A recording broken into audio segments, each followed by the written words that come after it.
ముందుగా అందరికీ 78వ స్వాతంత్ర దినోత్సవ శుభాకాంక్షలు తెలియజేసుకుంటున్నాను. ఇవాళ భారతదేశం 77 వసంతాలు పూర్తి చేసుకుని 78వ స్వాతంత్ర దినోత్సవంలో అడుగుపెట్టిన రోజు. దీని వెనకాల ఎంతో స్వాతంత్ర సమరయోధుల త్యాగాలు ఉన్నాయి. వాళ్ళు వాళ్ళ యొక్క జీవితాన్ని తృణప్రాయంగా దేశం కొరకు అంకితం ఇచ్చి మనందరికీ కూడా స్వేచ్ఛని ప్రసాదించారు. వాళ్ళు ప్రసాదించినటువంటి స్వేచ్ఛ యొక్క నిజ భావాన్ని కనుక మనం ఒకసారి పరిశీలిస్తే, ఏ బ్రిటిష్ వాళ్ళ దీంట్లో మనందరం కూడా మునిగి ఉన్నామో ఆ శృంఖలాల నుంచి మనందరం కూడా బయటపడి స్వేచ్ఛగా మన దేశాన్ని నిర్మించుకునేటువంటి సామర్థ్యాన్ని మనందరం కూడా కలిగి ఉండాలనేటువంటి తపనతో వాళ్ళందరూ కూడా దేశానికి స్వాతంత్రం తీసుకురావడం జరిగింది. మరి అలాంటి భారతదేశంలో ఇవాళ మనందరం కూడా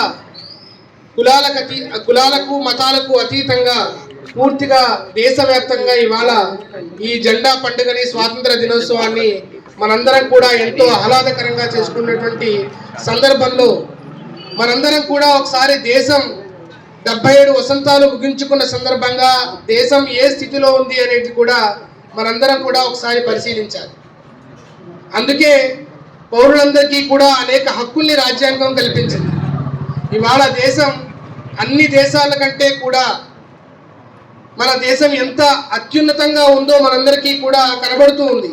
అది కాగితాల పరంగానే ఉందా, లేదంటే నిజంగా ఆ దిశగా అభివృద్ధి చెందుతుందా అనేది కూడా మనందరం ఒకసారి పరిశీలించుకోవాల్సినటువంటి ఆవశ్యకత ఈ సందర్భంగా మనందరికీ కూడా ఉంది. ఇవాళ దేశం నైతికంగా ఎంత ఉన్నత స్థాయికి చేరింది, దేశం యొక్క ప్రగతి ఏ స్థాయిలో ఉంది, దేశంలో సోదర భావం ఏ స్థాయిలో ఉంది అనేది కూడా మనం ఒకసారి పరిశీలించుకోవాలి. ఎన్సీఆర్బి రిపోర్ట్ ప్రకారం మన దేశంలో క్రైమ్ రిపోర్ట్ ఏదైతే ఉందో ప్రతి సంవత్సరం కూడా గణనీయంగా పెరుగుతూ పోతుంది. అదేవిధంగా అభివృద్ధి అనేది ఇవాళ మనం పరిశీలిస్తే రైల్వే ప్రమాదాలు కానివ్వండి, కట్టినటువంటి వంతెనలు కానివ్వండి, లేదంటే చిన్నపిల్లలపై జరిగేటువంటి అఘాయిత్యాలు కానివ్వండి, రోజు రోజుకు పెరిగిపోతున్నటువంటి సందర్భంలో నిజంగా మన గురించైనా వాళ్ళు తృణప్రాయంగా తమ ప్రాణాలను అర్పించి మన దేశానికి స్వాతంత్ర్యం తీసుకొచ్చింది అని మనం ఒక్కొక్కసారి విస్తుపోయేటువంటి విధంగా మన దేశంలో కార్యక్రమాలు జరుగుతూ ఉన్నాయి. మరి ఈ రాజ్యాంగంపై ప్రమాణం చేసి కేంద్రంలో కానీ ప్రభుత్వాల్ని నిర్మించుకున్నటువంటి ఈ ప్రభుత్వాలు నిజంగా ఆ స్వేచ్ఛకి అనుగుణంగా ప్రజల యొక్క మౌలిక హక్కు ఆ గౌరవం నువ్వు చూపించాలి అంటే దేశంలో జరిగేటువంటి అక్రమాన్ని, అన్యాయాన్ని ప్రశ్నించేటువంటి తత్వం కూడా నీలో జనింపజేసుకోవాలి. అప్పుడే నువ్వు నిజమైనటువంటి భారతీయుడిగా పేరు పొందుతావు అనేటువంటి విషయాన్ని ఒక పెద్ద ఆయన చాలా స్పష్టంగా తెలియజేశారు. ఇవాళ ఒక 5 విషయాలు మనందరం కూడా పరిశీలించుకోవాలి. మన దేశం అంబేద్కర్ రాసినటువంటి ఆ హక్కులు అందుతున్నాయా లేదంటే అవి కాగితంలోనే ఉండిపోయాయా, లేదంటే దేశ అభివృద్ధి కేవలం గాలి బుడగలా ఉందా అనేది కూడా మనం ఒకసారి పరిశీలించుకోవాలి.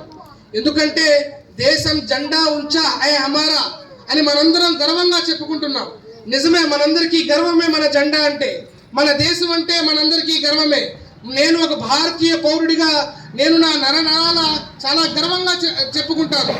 కానీ అదే విధంగా నా దేశం ఏ స్థాయిలో అభివృద్ధి చెందుతుందో అనేది మనందరం కూడా ఒకసారి పరిశీలించుకోవాల్సినటువంటి అవసరం ఎంతైనా ఉంది. ఇవాళ ఏ జాతీయ సంపద కోసమైతే బ్రిటిషర్లు భారతదేశానికి వచ్చి మనలందరినీ కూడా బానిసలుగా చేశారో అదే జాతీయ సంపద ఇవాళ 77 సంవత్సరాలుగా మన సొత్తుగానే ఉంది.